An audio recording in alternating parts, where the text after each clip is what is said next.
Meeting to order. Welcome, everybody. Hello. Hey, Good morning. Here we are.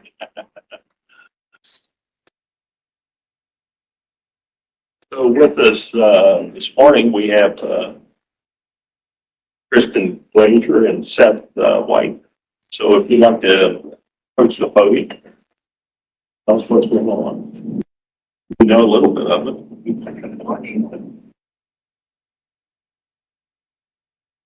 Good morning. I'm Kristen Glazier, President and CEO at Fairhope Hospice. Morning. My name's Seth White. I'm Vice President of Fairhope. Thank you for allowing us to be here this morning. We really just wanted to come in person, thank you for the ARP funds that you allowed us to, that you dedicated for Fairhope. The funds that you gave us are going to be really supportive for our plans and just helping us to recover from COVID, as everybody is trying to do. We really pride ourselves on taking care of every person in the community that needs our care, regardless of their ability to pay. And the funds that you provided are going to allow us to continue with our mission and our vision for this community and just really share our values and support our team as we move forward. So I wanted to thank you very personally for choosing us and allow us to continue. It's really a great help and we're very grateful. So thank you. Seth, I'm just going to echo what Kristen said. Just deeply appreciative of the funds that you provided us and our organization, and we'll make sure they go to good use to support our staff as they take care of our community. So, organization observing than you folks. It's hard to find. Matter of fact, just recently I had a family member who was there at your facility and they were blown away by how kind, how caring your organization is. That's amazing. So congratulate you and all your folks. I've known Chris. Right, that's right. Thank you for the kind words, and we're proud to be here in the So community. it's well deserved. So congratulations, and I want to applaud you. Thank you. Thank you very much. So, Corey.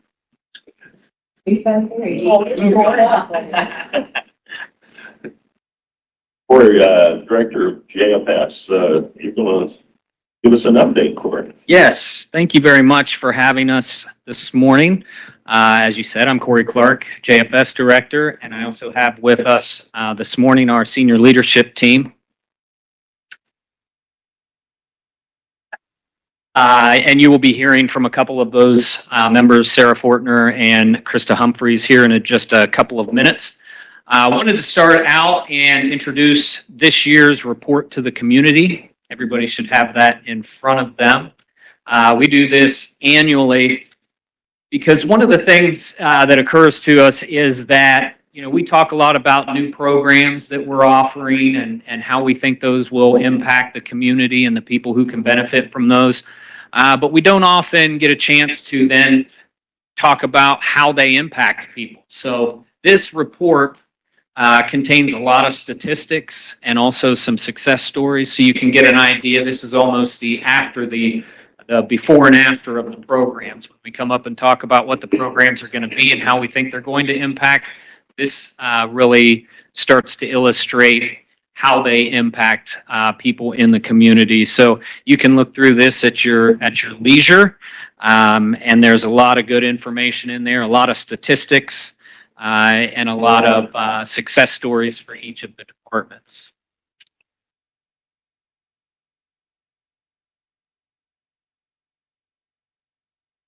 There it is. We also will have extras on the table back here if anybody in the audience would like to pick one of those up as well. And we'll also be sending that out globally for everybody electronically.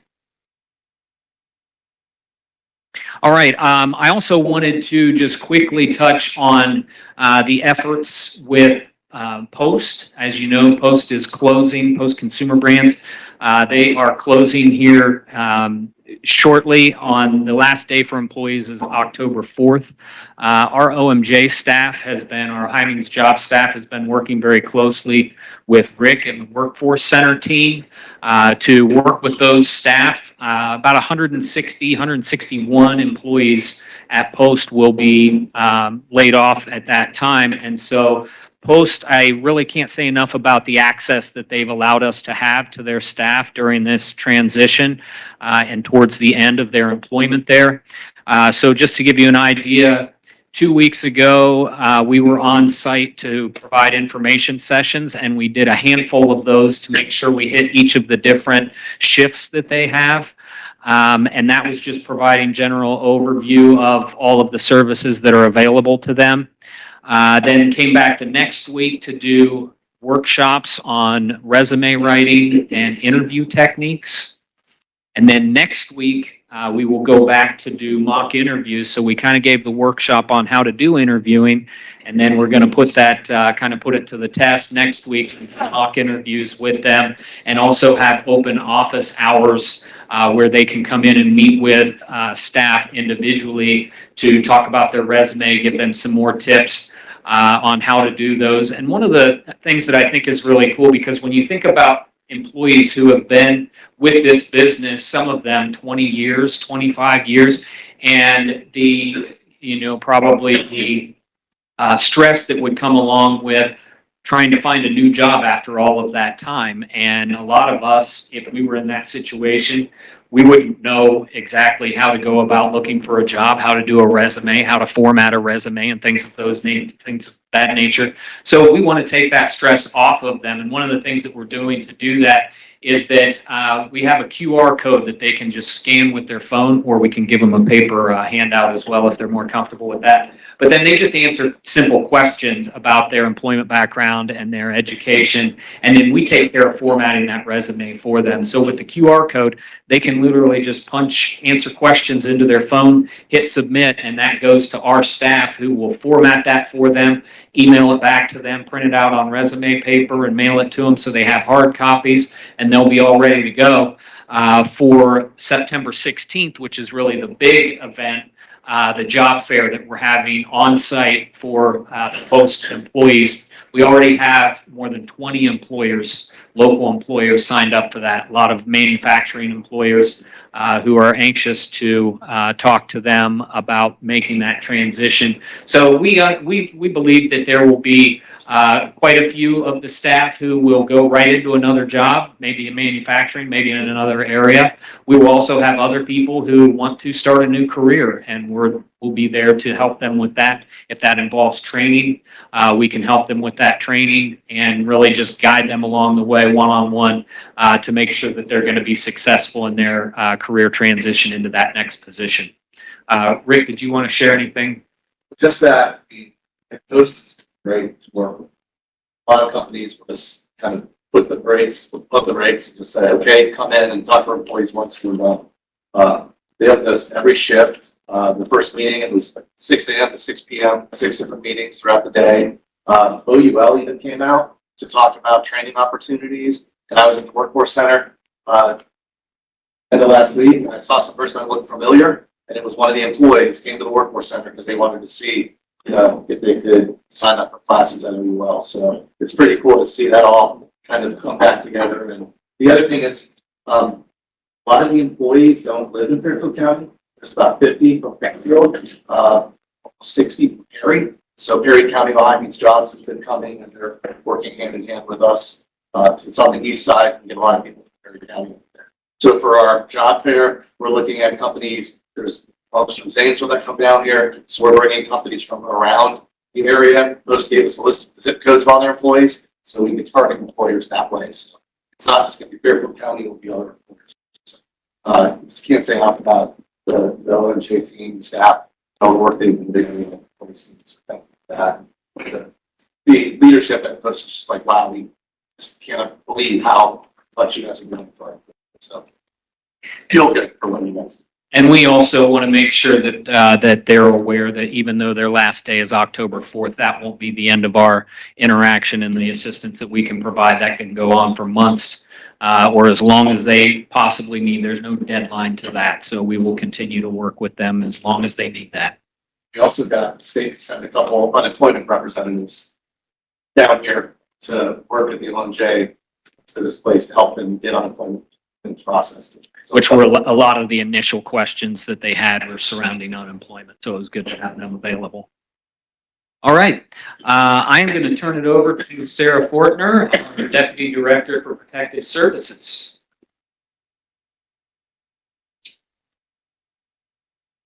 Morning. As always, thank you for giving me the opportunity to share what's going on in my department. So as Corey mentioned, my name is Sarah Fortner. I'm the Deputy Director for Fairfield County Protective Services. And I want to just start off by sharing a little bit about the Fairfield Center. I know that you guys have heard about it, and I think there have even been some pictures at a previous meeting. So I just wanted to kind of really unpack what is this going to look like for my staff being stationed at this center. So I actually think I'm going to skip. Just want to make sure I'm starting out on the right slide. So this site for us will have the opportunity for 7 permanent staff members. So there are going to be 5 cubicles and there are 2 offices. John was wonderful and his team. They went in there and they built up some really great space for us. We also have the capacity for 2 parenting rooms. So the hope in all of this is that, our goal is to have staff that are located in the northern part of the county. Our goal is to, allow for those drop-in locations for staff as well. So I'm going to have 5 permanent workers, supervisor, and then drop-in locations for staff to utilize with full equipment. So they're going to have docking stations. It will be a home away from home, right? My goal is to really utilize this space as another JFS department in Pickerington with protective services staff available. So at this time, we are currently serving 6 families there. So the visitation rooms are fully equipped. They actually look like a living room space that you would have toys, games. It's a really nice area for families to visit with their kids. It's fully equipped with monitoring equipment that will allow parenting staff to give the family the privacy and the dignity that they deserve to have those visits, but still assuring that it's safe. It also is very beautiful. I like to joke that the day that John took me up there and let me see the space, there were deers running outside the window, and I was like, "Did you do that on purpose?" So it's a wonderful outdoor space. It's actually very private. It's wooded. We don't have the fear of parking lots or cars or traffic, so families can actually use that space as well. So it's really wonderful. So again, there's going to be a team of 5 intake workers and 1 intake supervisor that will be permanently stationed there. This is going to allow for case assignments to go to them specifically in the northern part of the county. So think of Pickerington, Reynoldsburg, Carroll, Lithopolis, Baltimore, those types of areas. As well as, parenting support services for families who are living in that area. You guys know that we have children placed all over the state of Ohio, so it's a northern location to host those visits. As I was planning that, I thought, right, quicker response time for families in Pickerington or in that northern region.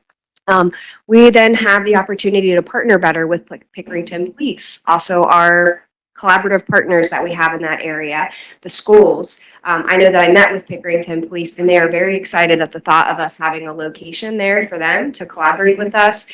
Eventually, I'd love to get to the place where, we are offering space to the Harcum House to allow for interviews to happen. So I've got big plans as we move forward, but we're just not quite there yet. My goal is also to really expand on that. So you heard me say that, there's 7 permanent positions, but when I really look at those remote locations, the drop-in locations as well, it can hold about 12 staff. So really it is going to serve nicely to that area. And again, the other big perk too is recruitment and retention of staff. I have a lot of staff that work in the or that live in the upper part of the county. And when they heard that there was a location that they could work out of in that area, they were excited. So as soon as I put that out to say who's open to working from this location, I had multiple people who were ready and ready to jump on that. So again, I'll continue to grow the staff that work there, grow the services we provide to that county, upper part of the county. So, but just really excited about that and appreciate the opportunity to utilize that space. All right. So next, I want to talk about tiered structure. So the creation and implementation of a tiered structure. So at the end of last year, I was facing a pretty large vacancy rate within my department. And this is not unique though to Fairfield County, right? It is child welfare through the state of Ohio. It's a struggle to maintain workers. It's a struggle to recruit workers. And a lot of that has to do with the work that they are doing. And so at the beginning of this year, I actually went to Corey and Heather and I said, hey, I've got a problem. I got to figure out a solution. And instead of moving forward with any big initiatives or pilots or anything like that, I want to take a minute and I want to take an inward look and figure out what's going on. So at the end of the year, my vacancy rate, primarily in my intake and ongoing positions, was at 36%. That's pretty significant. My highest positions were intake and ongoing. Those are the positions that are in the field working with families. They have the highest unpredictability in their day, highest level of risk, and highest level of demand. So I started looking at exit interviews to try to really understand what is going on here. And what I was continuously hearing is the work is difficult. It's mentally and emotionally challenging. We need more training. We need more support when we're out in the field or before we get caseloads. And these cases are difficult. Support us more. And then, of course, there's always something about compensation. So as I started to really look at this, I took a look at what my current structure was. And that structure has been the same for a while. And it's really, I had all caseworkers on the same level. So those workers that did, answered the calls for the referrals were on the same level of those staff who were going out in the field, doing removals, traveling all over the state of Ohio, sometimes traveling all over the United States to see kids. And what was happening is over time, those individuals who were in those more high demand, high unpredictable positions started to take positions as vacancies became available to those positions that were not necessarily case carrying or that had that high level of risk or demand. So that's where internally I was having these lateral moves that were putting me in a real deficit and a significant concern. So what I did is I set out to create something that would create separation between positions that was also appealing to staff, and that created some type of a pay differential to entice those into those more difficult high demand positions. And let me tell you, I had lots of brainstorming sessions with Ani, with Corey, with Heather, and it was a labor of love. And I think that what we've created has made a big difference so far. So what I did is created a social service worker 1, a social service worker 2, and a social service worker 3 position. Now, by design, the ones are essentially, they're called family support specialists, and their goal is to provide support to those case carrying staff. They are essentially case aides is what you would call them. They provide support in home visits during removals. They do a lot of work with those caseworkers in the field so that they feel supported and that they have that extra assistance and help. Now, in turn, though, it's kind of twofold. What I was ultimately aiming for as well is those social service worker 1s were then receiving the appropriate training that they needed, that when I have a vacancy and a 2 or a 3, that they could easily slide into those positions and allow, right? I'm filling vacancies, I'm having staff that are trained, ready to go, and know exactly what they're doing. So those social service worker 2s are those individuals who are screening, kinship, licensing, adult protective services. By design, that position already provides support. They help do family finding, they help support placement finds, and their biggest kind of support to a 3 is to take overflow assignments. So when my vacancies get so low in my case carrying teams, those ones that are high risk, unpredictable, high demand, they are able to step in and provide that support.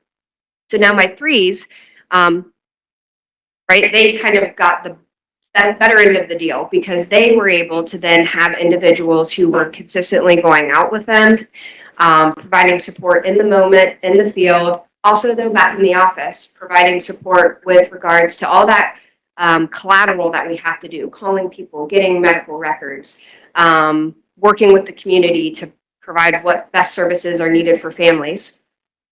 But again, with the overall goal of those ones and twos, when I have vacancies in my three, are enticed to essentially apply for those positions. So, you know, again, this was something that was a big labor of love. It created almost like a buddy system. Ani was one that kind of helped me kind of process through to say, okay, how do we figure out a buddy system here to make workers really feel supported? Because if that's what we're hearing, how do we create that to make that better? You guys have heard me talk about the fellowship program. And I almost tried to model some of that because we are still doing the fellowship program. So, and that is something that is funded not through, you know, my department or our agency. And so I was trying to stack multiple supports as I could, anywhere that I could, to assure that workers were really feeling supported in the field so that they could do the work that they needed. So again, you know, kind of what was my goal with this stretch search? So creating positions to enhance training, support of staff, and then provide better support to families to increase overall retention and then promote from within, right? I have good staff that are ready to go. That's the best thing that we can do for families. So a couple numbers just to throw out to you. So I implemented this in April of 2024. And since April, so April to August 1st, I filled 18 total staff hires. So 18 vacancies were filled. My vacancy rate for the month of June was at 6.5%. So if you remember, my vacancy rate at the end of December was 36%. So I was really happy to kind of see that number where it's at. So more support on complex cases. We continue to see such the cases that we are seeing and that we're continuing to deal with are very complex. In turn, they are truly driving up our placement, right? And so our total cost of placement per day for children in agency custody through June of 2024 is $17,750. Okay, so this continues to be an area of concern, which plays into retention, recruitment, because right, we can't place these kids. We are struggling. They're going out of state. That in itself drives workers away. They don't want to because we have mandates to meet and we're constantly flying. So in 2023, average cost of placement per day was $14,000. So you can see how much that's already gone up just to where we're at right now. So with this new tiered structure of support, my goal is that people are in positions and they're doing the work that they're supposed to be doing. If I can have people stay and they're trained and they know what they're doing, I can increase family finding. I can have more aggressive approaches on how we get kids with family, how we license more foster homes, how we keep kids in our community so that reunification is possible. Overall, right, leading to a lower per diem, lower cost, and then staff who are feeling more supported and better at their jobs. So again, you know, this is kind of where I landed. I don't know if this is going to work, but I knew that I had to try something different. I looked and said, okay, what hasn't been tried before? And let's give this a whirl and we'll see what happens. I will continue to kind of monitor this and see if this was the right fit. Of course, always checking in, you know, to say, okay, what can I be doing different? Where do I need to grow this and how can I make this better? So do you guys have any questions for me? So it would seem, seeing that, you know, with your vacancy rate going from 34 down to 6, that it's a great start, Yeah. right? Yeah. When do you think you'll be able to say, yeah, this is working? Is it a year out? Is it 2 years out? Yes. So my goal is to look at next April. I really want to see what that data looks like next April, because by then I would have allowed those individuals, if I have vacancies that are in a social service worker 3 position, and I get ones in there and I continue that flow, that's what I want to see. I want to see is that piece working so that I can modify, make changes as needed. So I commend you for, like, you know, not just doing what's always been done, because that's the way we've always done it. It takes a lot of guts to kind of step out there and try something new. So nice job Thank to you. you for that. Yeah. I know your whole team was behind you with Oh, yeah, that. yeah. But that's the kind of thinking that we need, right? Yeah. So thank you for that, and I look forward to hearing next year how it turns out. Thank you. And, obviously, there's an understanding of why we have such large turnover. Because you use the term complex, it's not even, it's a very difficult term to Yeah. apply because it's a very, very difficult job. God bless all of you folks for your good work. Keep up. Thank you. Oh, and the buddy approach that Tim worked on and talked about is that, we were finding, we're getting kids straight and they're kids still. They are kids, Straight yes. up, doing this really tough work that may never have experienced anything like Right. this. And were put in difficult situations right away and didn't have time to increase their confidence and their level of comfort in doing that work by being paired up, the more tenured, more experienced person that they could shadow and observe and see, okay, this is how I handle this Mhm. situation, rather than just being scared to death and saying, I'm out. I can't do Absolutely. this." So Yeah. I applaud you guys. This has been, I know it's been a long time in process and a lot of work Yeah. and effort. But I think we're going to get really good outcomes from this. Yeah, I hope so. I hope so. All right, well, I Back to appreciate Heather too. it. All right, thank you so much, and I will hand it over to Krista.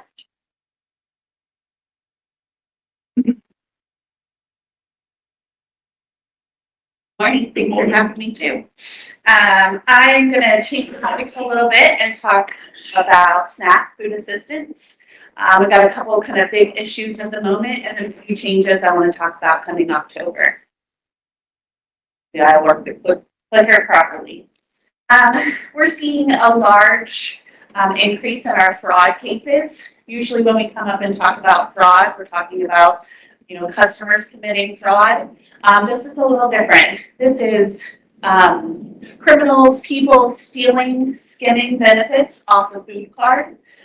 So this is a little bit different for us.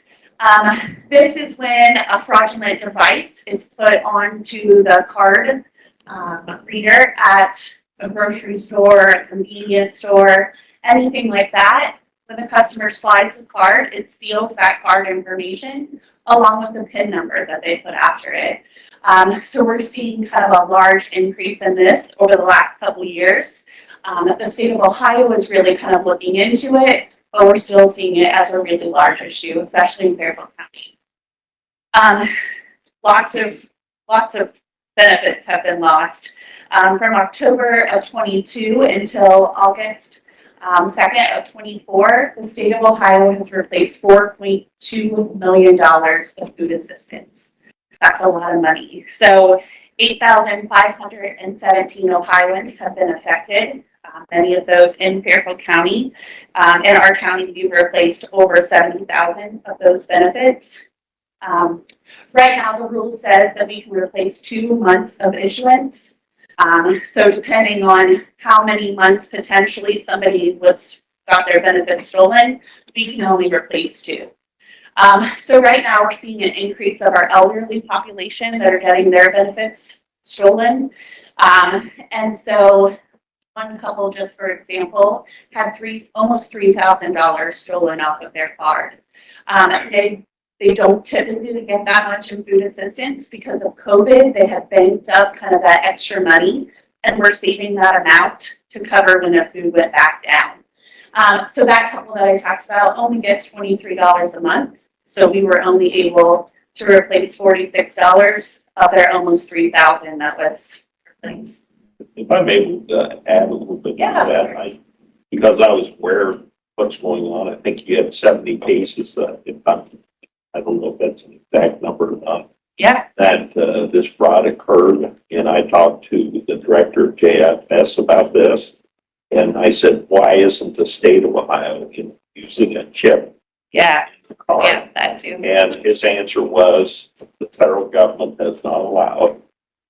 it's a cost of $6 million to the state of Ohio. With the numbers you're talking about, they we've need, almost got there. they need to include chip in the card. It may not eliminate all of it, but they're going to eliminate a large portion of it. Yeah, I agree completely. That tip would solve kind of this issue. Now, in the past, we have had some electronic fraud where people are using their benefits online and those are being stolen.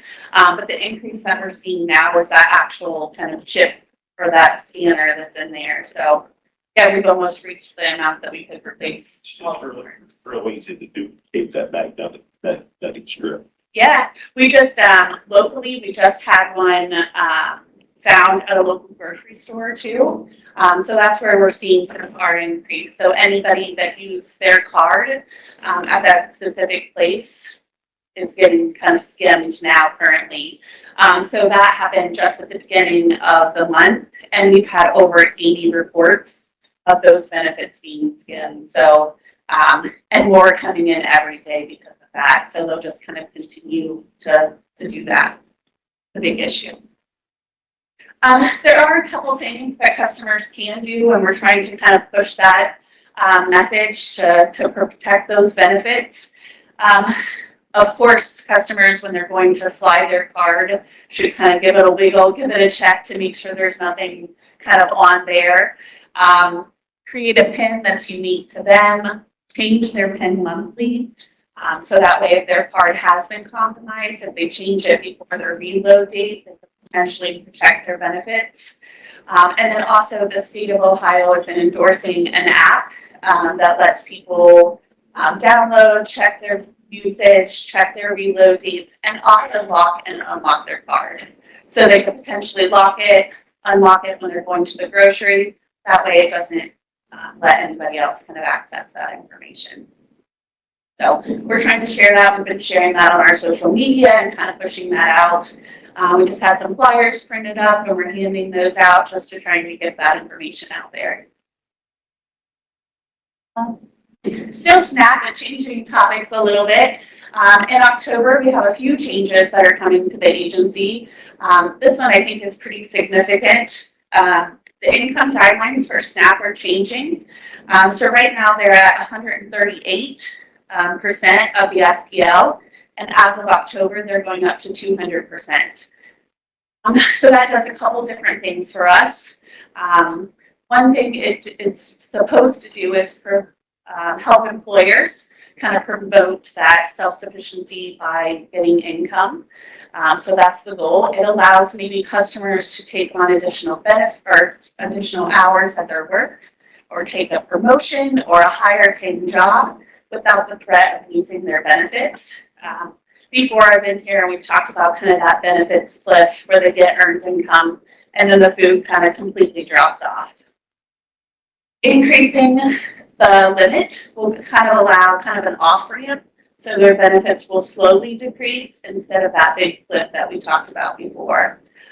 So we're pretty excited for that to happen in October, and kind of looking forward to those changes. So, I'm on the state workforce board. One of our committees is dealing specifically with the benefits cliff. Yeah. And, prior to that, I had no idea, quite frankly, but I understand. Some folks, if they were to take more additional work time or whatever, they lose all their benefits, especially those who are receiving lower pay scales. Yeah. And so I understand it, but we're trying to improve that. But again, I understand Corey said that it's difficult to kind of get the word out, and it's slowly starting to receive some attraction. Yeah. I agree. So the next change that we have coming in October also deals with SNAPs. Lots of changes coming up. This one is about the employment and training program. So this is a program that if you're receiving food assistance, in the past you've been mandated to participate. In October, the state of Ohio is switching to a voluntary program instead of mandatory. hopefully that's going to do a couple things. It's going to allow us to use our funding that we receive to actually work with customers who want to work with us. It's going to lower some of those administrative costs that we kind of chase people where we're sending letters and telling them they missed their appointment and then going through the sanction process. So hopefully it'll eliminate that part and we'll be left with just the customers that want to work with us.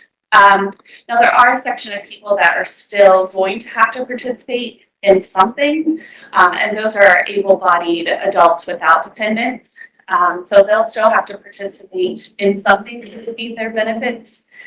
They can either do that by working, doing in-kind or volunteer, or volunteering for the program, in which they have to do 20 hours a week, some type of activity. So if they choose not to still do that, they do only receive their benefits for 3 months, and then those benefits would terminate after that time. So, and then there's potentially 3 years before they can get those back, depending on their situation. So those are some October changes too. So a lot of things kind of changing and happening.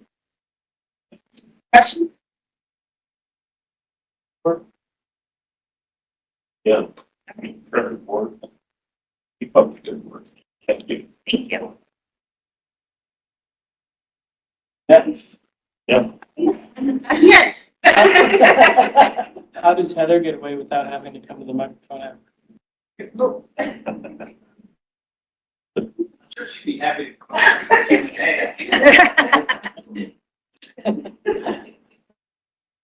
Nice job, guys. We appreciate all you do. So it's the time in our meeting with which we allow public comment. If you wish to make public comment, please approach the podium, give your name and address, and the limit is to 3 minutes.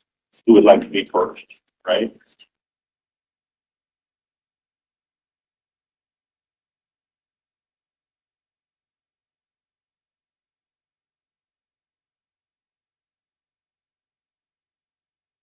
My name is Ray Stemen.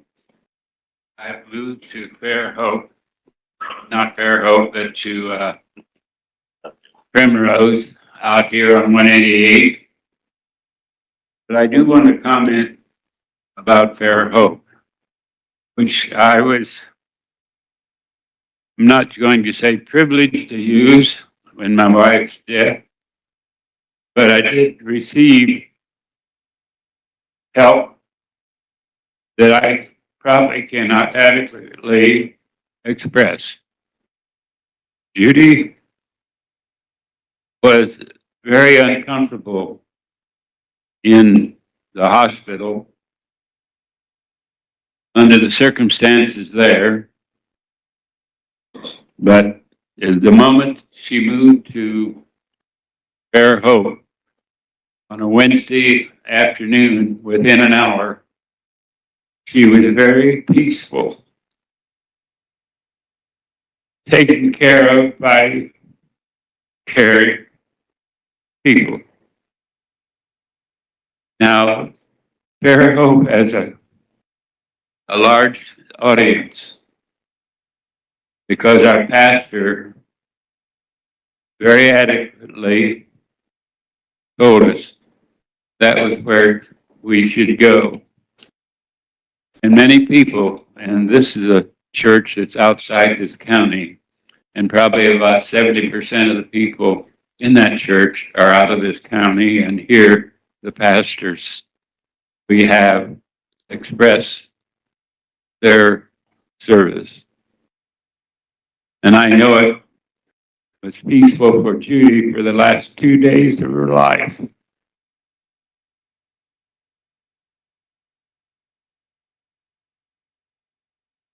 And how much that means to my family. So with that word, I'd like to praise and thank you people. Lord, I just lift these people that work at Fairhope to you in how adequately they served my family at a time of need. And I pray, Lord, that this service will continue to be that way, and I know it will. And I thank people that work there and how they care for their patients and people surrounding the family.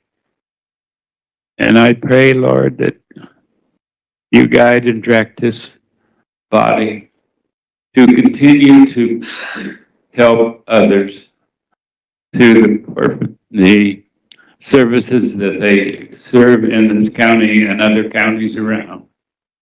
And I thank you, Jesus, for this type of help. Amen. Thank you, Ray. Who would like to be next, please?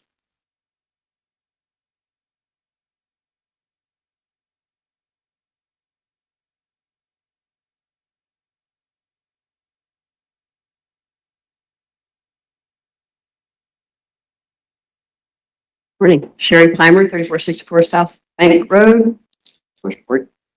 I know we've talked a lot about solar. The first Eastern Cottontail project is at PJM, or not PJM, it's at the Ohio Power Siting Board at this time. However, the entire project, actually, both of these are called Eastern Cottontail, by the way. This is the one that they're working on now at the Ohio Power Siting Board. However, the studies that were done at PJM are basically intertwined. They talk about AE2048 in this study and AE2136, which is basically connected. It's going to have the same interconnection through AE2048, which is the 1,550 acres. In the study for these properties, which is also called Eastern Cottontail, okay, it already talks about change of ownership, okay? This is all going to be intertwined. If we do not stop the first project of Eastern Cottontail, the rest of this will go through. The Ripley project is now named, and that it crosses over from Walnut Township to Liberty Township. The one that they had withdrawn previously, that one is out. I've confirmed that. I got an email yesterday from PJM. That's a done deal. However, Liberty Township was the 100 megawatt project that I previously mentioned some time back that we couldn't find out what it was. It is a project, okay? So that's also Walnut Township and Liberty Township. So I am begging you to please either pass a resolution or a letter actually opposing the project itself. There are two projects now that are at the Ohio Supreme Court, Kingwood and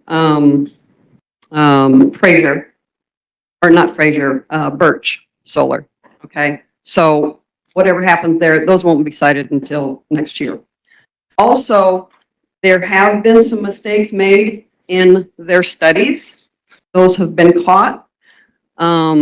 They are doing some additional. Include your remarks. Okay, they are doing some additional surveying. If you read the documents, and I know people can tell you something and you say, yeah, okay, I trust that. I believe in trust but verify, even in a document. This is from their own plan. They show that Millersport, Pleasantville, Thurston are going to go down in population. So that's their reasoning behind that it's okay for these projects to go through. Thank you. Who would like to be next, please?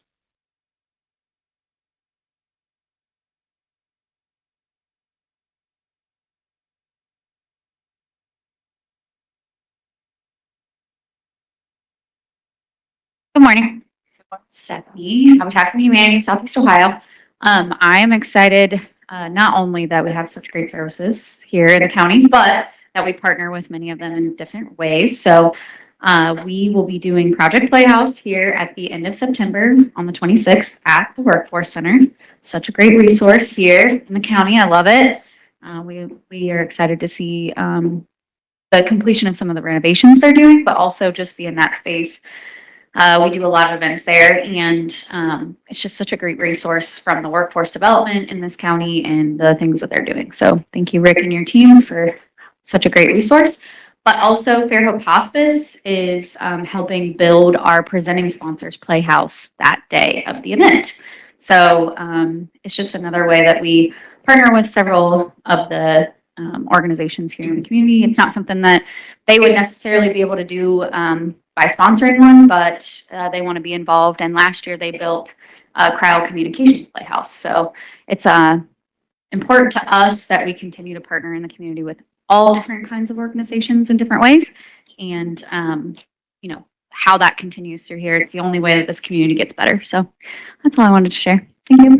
How many playhouses? 9. We're building 9 this year. So we're doing 9 playhouses. One is going to go to the Y.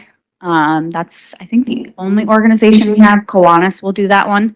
And then we will be partnering with families in the community for the other 8.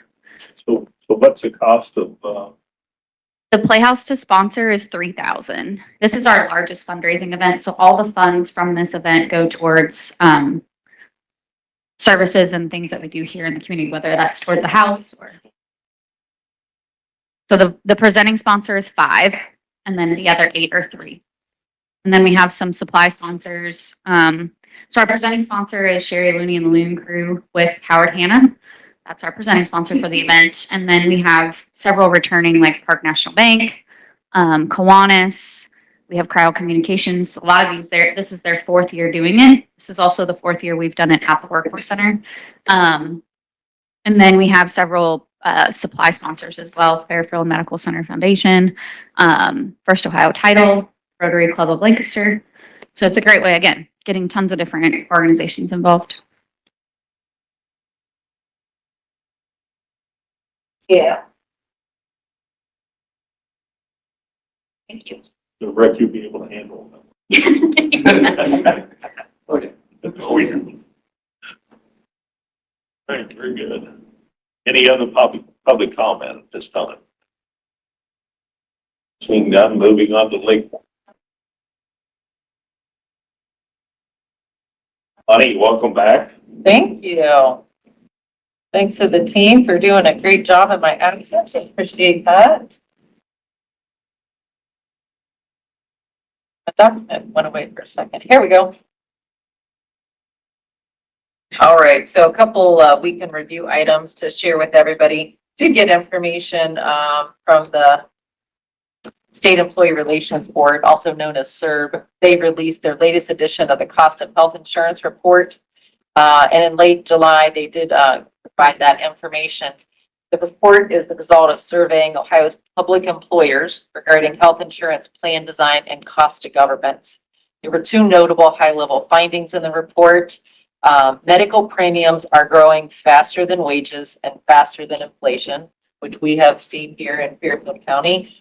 Jeff and his team have done a great job trying to keep that and manage it as best as possible. But just here's some aggregate information for you. In 24, average wages in Ohio's public sector, and this is specific to public sector, not private, grew by 3.2%, while medical premiums grew by 5.9% for single and 6.2% for family premiums. And the inflation rate for 24 was 3.4%, also well below the premium growth rate. So just sharing that what we're experiencing here in Fairfield County is not an anomaly, but I think we continue to do a great job trying to manage that, still provide excellent benefits to our employees. Another item here I'll talk about is the brownfield remediation. So last week, the state awarded grants under that program that totaled $106.9 billion across 22 counties. The bulk of the funding was for cleanup remediation projects, and that was $1.24 102.4 million for 35 projects, with a smaller amount to be used for assessment projects, which is 4.5 for 26 projects. Here in Fairfield County, with the land bank, we were very successful to receive 2 awards, $600,000 for environmental remediation at the former Essex building, and a little over $229,000 for an assessment and Bremen on a piece of property now owned by Upper Rush Creek Revitalization. The Bremen property is adjacent to a municipal park and has a number of fuel storage tanks on that.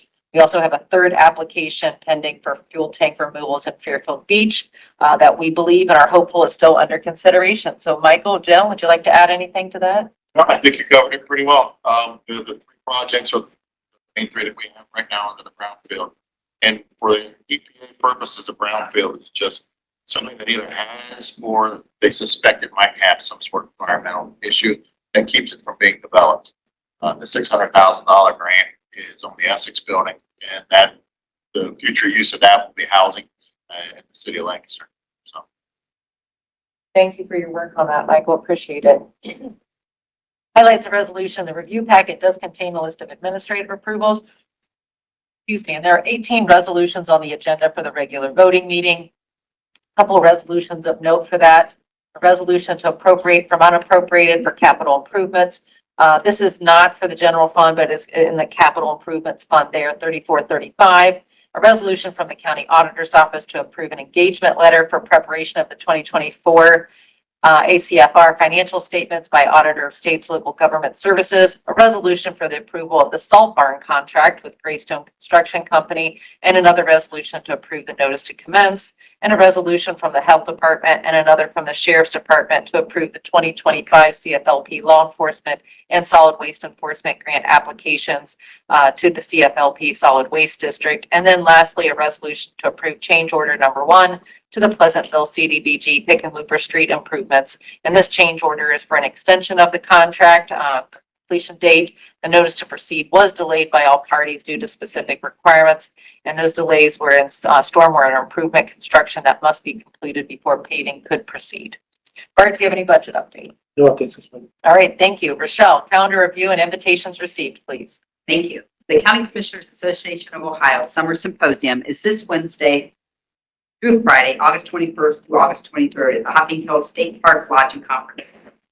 The Ohio Attorney General's Elder Abuse Commission meeting is August 26th at 9 a.m. at the State Library of Ohio. And the Springs at Wyandotte Trail will host a ribbon cutting event September 19th at 4 p.m. Senior Living Facility is located at 1495 Granville Pike in Lancaster. The following correspondence was received by the Commissioner's Office. A press release from the Fairfield 33 corridor on August 10th titled Information Night for Incoming High School Seniors planned at Fairfield County Workforce Center. A letter was received from Service Solutions Battery Management Materials regarding 2 Class 1 modifications to the RCRA permit renewal application. Auditor Brown submitted her wins of the week and a memo regarding special assessments, county demographic information, and the number of parcels in the county. An additional correspondence regarding industrial solar project was also received. Thank you, Rochelle. That's all, Commissioner. Rochelle, would you calendar me for the ribbon cutting event? Absolutely. Thank you. Commissioner Fix, any old business? Yeah, so last week, we had a chance to meet with our county engineer, Jeremiah Up, and his team, and Bill Lozier, who's our consultant for the Transportation Improvement District, to talk about how we want to approach the Intel 40-minute group, right? We talked last week about, they started with a group of government agencies that are within a 20-minute drive of Intel. They spent a year working with those groups, figuring out what was needed. They've expanded that now to the 40-minute ring, which we're a part of. And so it was good to start the conversation internally about what our priorities are going to be. I know this kind of is not really exciting, sexy stuff, but if we want to move people from here to there in an efficient way, we have to have roads to do that. And so it's a good conversation. I look forward to continuing that. Continue to meet with different local governments. So last week had conversations with Baltimore and Liberty about what's going on in their area as far as annexation and growth and things like that, trying to keep them on the page together. Late last week, I had a invitation from Columbus Mayor Andy Ginther to meet with him one-on-one to talk about what turned out to be a conversation about putting together a housing coalition. He referenced, the One Columbus program that was started so many years ago that was extremely successful in creating economic development for the Central Ohio region. That's awesome. They did a great job, and Rick's been a part of a lot of those plans and a lot of that activity. So we've got all this great economic opportunity going on here in Central Ohio, and we need the housing to support that. So the thought process is to put a group together like that, a regional group, to try to tackle the housing issue. Started out the meeting, I'm not an Andy Ginther fan. He does things a little differently in Columbus than I would probably, but came away impressed with his vision for what's needed in the region and his desire to work regionally, right? So anyway, more to come on that, and that's all I've got for old business. So Sunday night, I had the opportunity to attend a 4-H recognition for those who accomplished their various projects, and about 400 people there. And every time I go to those events, I'm just blown away by how these young kids are achieving in such a dramatic way. So 400, it was pretty amazing. It was a long night receiving awards. Commissioner Dixon, new business. Yeah, so later this morning, I'll be shooting one of our famous videos. This one will be about regional planning and how we're in need of some new faces in our regional planning commission, and what that commission does and how we can get more different new people involved in it. So I'm looking forward to that. I've actually already been able to get one person that I think will be great on the board if they're willing to do it, and we approve them. So more to come on that. Later today, Lancaster and Greenfield, Walnut and Thurston, Walnut and Millersport. So we're continuing these meetings with the villages and townships, getting them to work cooperatively on economic development and on residential growth. And it is a challenging process because these groups have been at war with each other for generations, but we're actually making real progress. So getting very close to the finish line on having Lancaster and Greenfield Township actually agree on what should be done where and how they're going to share the money. That's a big, big deal because they've been fighting for longer than probably I've been alive. So we are making progress. Rossell mentioned the CCAO Summer Symposium. I'll be attending that on behalf of Fairfield County as a board member of the CCAO Wednesday, Thursday, and Friday. That's all I got. Start with Michael. Anything additional for the land bank? Well, I think I got pretty well covered. Jim? The treasurer's office is working with the auditor's office in final settlement, second half taxes. So we're starting that process tomorrow and wrapped up here soon. Nice. Lisa? Jason? Still amazed how well you sing and play your guitar. Well, I'm not great at playing the guitar, that's for sure. That's what Dan is much better at that. Nothing today, thanks. You mentioned the 4-H awards. Can't help but think of Parker Dilly, who is the son of Nick Dilly, who is our GIS manager. His son created our little library as part of his 4-H project, and it's just a tremendous structure. Has a real roof, and it's just very fine looking, and so gives you hope for the future when young people are engaged in such things. Yeah, I'm just blown away every year by the accomplishments of some of these kids. True leaders. The special assessment deadline is fast approaching, and mention that because they are found on tax bills, but they're not taxes. They behave a bit like that, but they're related to infrastructure or service that relate to infrastructures, and they're placed on the tax bills, and those deadlines are fast approaching. We in Fairfield County are engaged in an RFP process with the state of Ohio for the audit of Fairfield County for the 24 period, which will happen in 25. You've heard me talk about how that will not be the state auditor conducting that audit. It will be an independent private accounting firm. We have been invited to participate in that process, which is good, so we can help score for it. Did alert Bart and Stacy that I do think that there might be a little extra cost relating to the private sector as opposed to the public sector. In addition, there are a couple other factors that make things a little more complex. For the year ended 12/31/24, then 12/31/23. We have more activity with the Transportation Improvement District. We have more activity with new grants. We have the exchange of governance with transit. All of these things make work activities a little more complex from both operational side and complex in terms of audit side. So just want to mention that will require probably, for example, the Transportation Improvement District right now is immaterial. We know it's a component unit. Don't think it'll be immaterial any longer. So that means a lot of other reports that are brought onto our report, similar to how the airport is brought on. Those are pages and pages of activity. There are some good things, though, relating to that keep the costs down, relating to our efforts to keep costs down. We do accept offsite work, and we're able to do that because of the electronic systems that we have. That helps keep costs down because all of the firms who are participating in the RFP process are Central Ohio firms, but none of them are in Fairfield County.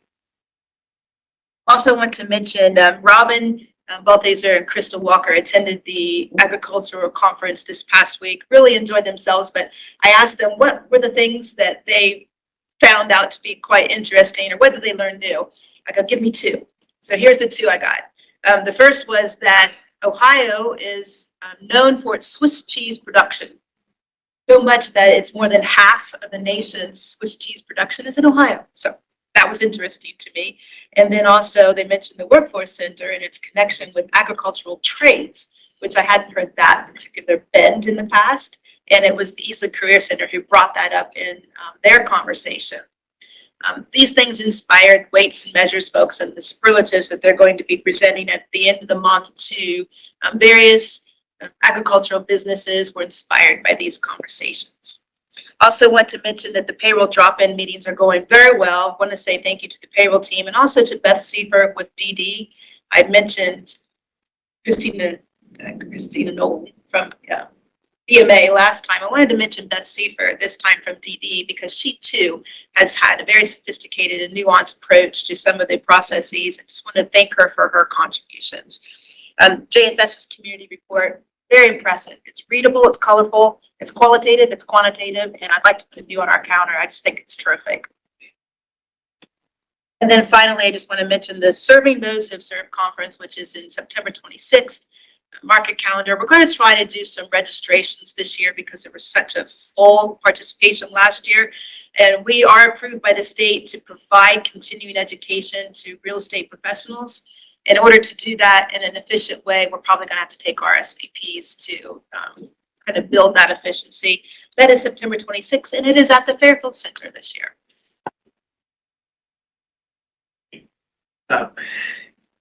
Monday we had Tyler in the auditor's office with Jen and Michelle. In the 18 years that I've worked with the county, that's the first time I had help with UV billing and services like that. So compliment them for doing that. A lot of neat things that we weren't doing and solve some problems. And so it's really reaching out. I attended our One Columbus board meeting. It's just interesting. Unemployment's starting to tick up. We're seeing that across the country, but still in areas that goes to the headquarters. They're still struggling finding construction people. It's unemployment's up, but it tends to be more. It's tending to be more white collar. Data jobs.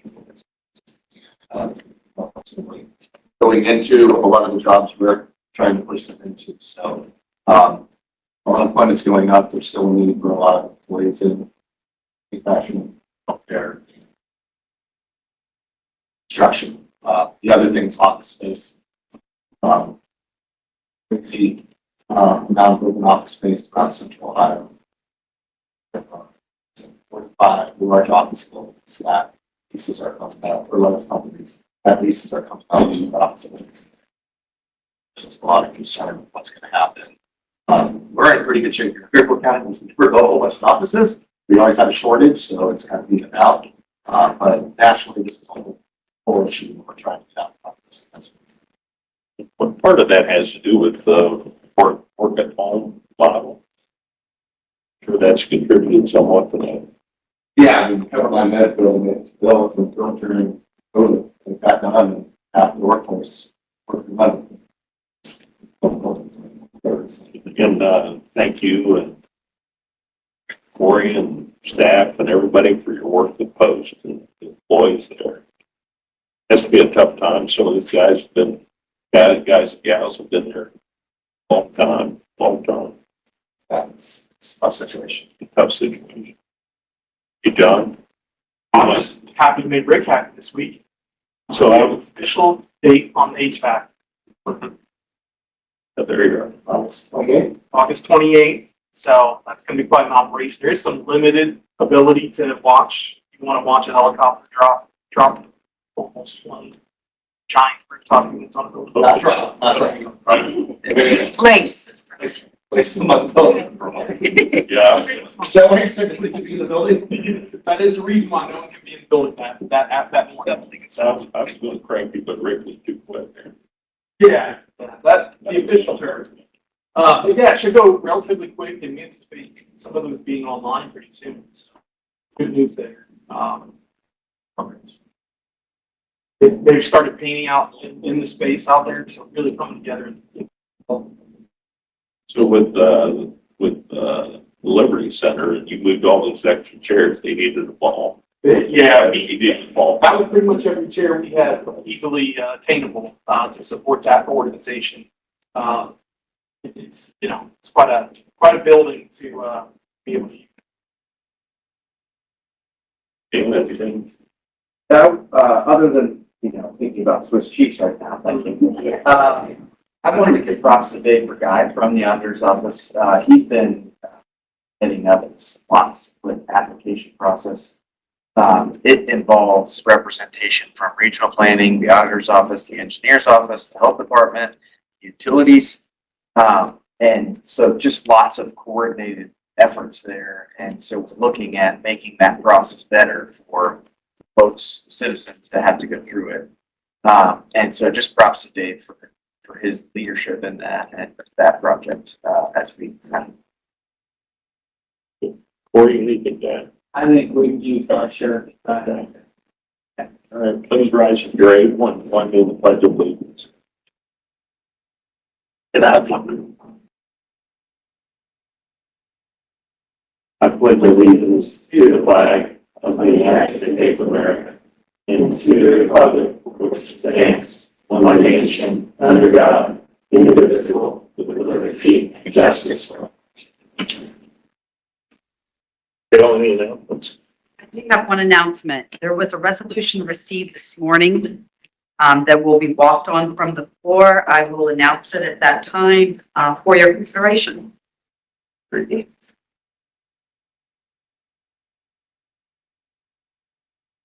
So approval of minutes for August 13th, 2024. So moved. Second, discussion. Seeing none, roll call please. Commissioner Beck? Yes. Commissioner Levesey? Yes. Minutes passed 2-0. From the Commissioners, Resolution 2024-8.20.a. Resolution to appropriate from unappropriated major expenditure object category for capital outlay, Fund Number 3435. So moved. Second, discussion. Seeing none, roll call please. Commissioner Fix? Yes. Commissioner Levesey? Yes. Motion passes 2-0. The additional resolution that is being walked off the floor is also under the Commissioners. I will read the title. We would number this 2024-08.20.f. A resolution to approve and authorize use of American Rescue Plan fiscal recovery funding and appropriate from unappropriated funds for the county ARP fiscal recovery fund number 2876 for capital outlay custom taxing authority management application. So moved. Second, discussion. I think that is one that relates to the process for the county auditor's office. I say thank you for the support for that process. It'll impact 60 different political subdivisions, increases our efficiency, and it's phase 2 of our budget commission updates. Additional discussion. Roll call, please. Commissioner Fix? Yes. Commissioner Levesey? Yes. Motion passed 2-0. The Fairfield County Auditor Finance Division. Resolution 2024-8.20.b, a resolution authorizing the approval of an engagement letter for preparation of 2024 ACFR financial statements provided by local government services of the Auditor of State. So moved. Second, discussion. Let's say how much we appreciate the local government services relationship we've had since 1989. Additional discussion. Roll call, please. Commissioner Fix? Yes. Commissioner Levesey? Yes. Motion passes 2-0. Fairfield County Board of Developmental Disabilities, Resolution 2024-8.20.c, a resolution to approve a memo receipt for the cost of transportation for individuals paid to Lancaster Fairfield Public Transit as a memo expenditure for Fund 26. So moved. Second, discussion. Roll call, please. Commissioner Fix? Yes. Commissioner Levesey? Yes. Motion passes 2-0. The Fairfield County Engineer, Resolution 2024-8.20.d, a resolution to approve the contract with Greystone Construction Company for the Salt Barn structure. Under Fairfield County Engineer, I move items D, E, F, G, and H. Second, discussion. What's the timeline on the salt barn? October 17th. So this first one is the structure, the piers, and the T-wall, and then we have another contract that will hopefully be awarded next Wednesday for the slab, all the concrete slabs, all the flat works. Hope to get a better price by splitting this up this way. You think it'll be done in October? Okay. Probably not. Then you got a 30-day wait time. It'll be end of December before we're completely done. We're hoping we can get sold this year. We'll see how the weather treats us. Additional discussion. Roll call, please. Commissioner Fix? Yes. Commissioner Levesey? Yes. Motion passes 2-0. Fairfield County Health Department, Resolution 2024-8.20.i, a resolution approving the submission of the fiscal year 2025 CFLP litter law enforcement and solid waste enforcement grant application to CFL. So moved. Second, discussion. Roll call, please. Commissioner Fix? Yes. Commissioner Levesey? Yes. Motion passes 2-0. From Fairfield County Job and Family Services, Resolution 2024-8.20.j, a resolution to approve a memo receipt for the cost of birth certificates paid to Fairfield County Health Department as a medical expenditure fund 2072. For JFS, I move items J, K, and L. Second, discussion. Roll, please. Commissioner Fix? Yes. Commissioner Levesey? Yes. Motion passes 2-0. Fairfield County Regional Planning Commission, Resolution 2024-8.20.m, a resolution to approve change order number 1 for the CDBG PY 2022 Village of Pleasantville Hickenlooper Street project. So moved. Second, discussion. Seeing none, roll call, please. Commissioner Fix? Yes. Commissioner Levesey? Yes. Motion passes 2-0. From the Fairfield County Sheriff, Resolution 2024-8.20.n, a resolution approving the submission of the fiscal year 2025 CFLP litter law enforcement grant application to CFLP. Under Fairfield County Sheriff, I move items N, O, and P. Second, discussion. Seeing none, roll call, please. Commissioner Fix? Yes. Commissioner Levesey? Yes. Motion passes 2-0. South Central Major Crimes Unit, Resolution 2024-8.20.q, a resolution authorizing an account-to-account transfer for MCU Fund 7892, Sub-Fund 83. So moved. Second, discussion. Roll call, please. Commissioner Fix? Yes. Commissioner Levesey? Yes. Motion passes 2-0. Fairfield County Utilities Department, Resolution 2024-8.20.r, a resolution to appropriate from unappropriated and expenditure object category Fund 5841. So moved. Second, discussion. Roll call, please. Commissioner Fix? Yes. Commissioner Levesey? Yes. Motion passes 2-0. There was no resolution presented for payment of bills. The next regular meeting is scheduled for August 27th at 9 a.m. in this room. We never don't have bills to pay. That's pretty cool. At that level. Okay. next week's meeting is here in the morning, and, even though we will be having State of the County in the afternoon, we will do the commission meeting here.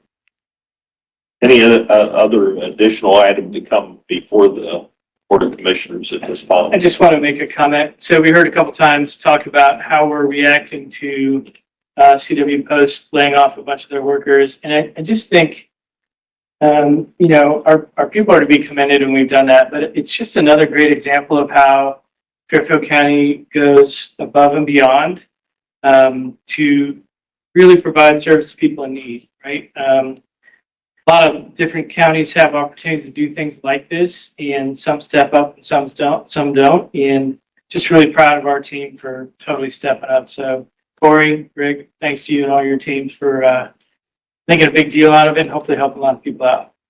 Thank you. So we'll be going into executive session. So I'm going to make a motion to go into executive session to deal with collective bargaining. And in that, I would like the county administrator, deputy county administrator, the clerk, prosecutor's office, outside counsel, and the sheriff. Second. Roll call, please.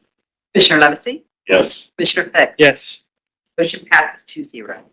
So after executive session, we'll be returning to regular review, and we don't believe there's any additional item to come before that time. So we'll be in executive session.